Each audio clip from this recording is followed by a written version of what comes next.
Well, this is pressed sugar beet pulp. That's what sugar beets look like. It's still really warm. I just got it from the sugar factory. But those are what they call cossets. They cut the sugar beets into little strips, and then they get cooked, and then they get pressed. And then after they're pressed, they go to a pulp dryer. But because of the expense of drying it, they sell some as pressed pulp. So this is supposed to be 75% moisture, but like I said, I think that's closer to, well, it's probably close. It feels like closer to 80 to me, but I'm not an expert. I used to have lots to do with sugar beets because we were growers for many years. In I think 1903, the Andersons first grew sugar beets to see if they would work here in southern Alberta. So, like I said, I haven't got my truck cleaned out. That's a Teflon sheet in the truck so that it all slides out, because that truck doesn't lift high enough. That's the Western Star. But this is 16 metric ton, so that must be, at least 17 and a half short ton, or imperial ton. So I was overloaded, but this is the first load for the year. I got a friend who well, I used to work at the factory. I worked there for more than a decade, but I still have friends there. So they just about sold all their pressed pulp they wanted to sell, but I was able to get in and I got 1,000 tons of it.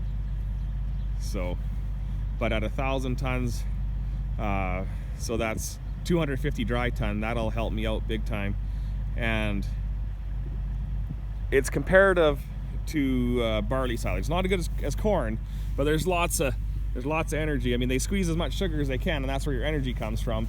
But I'll mix it with corn silage and with the hay to feed it. Guys, I'll turn you around so you can see I got my glasses back out of the shit.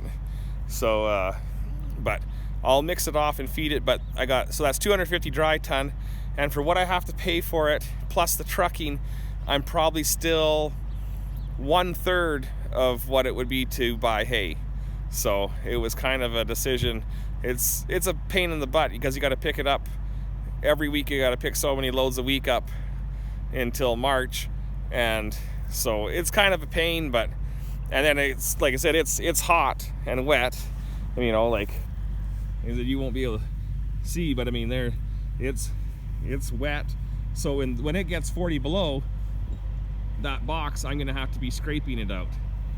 So it's not all roses, but like I said, at the price,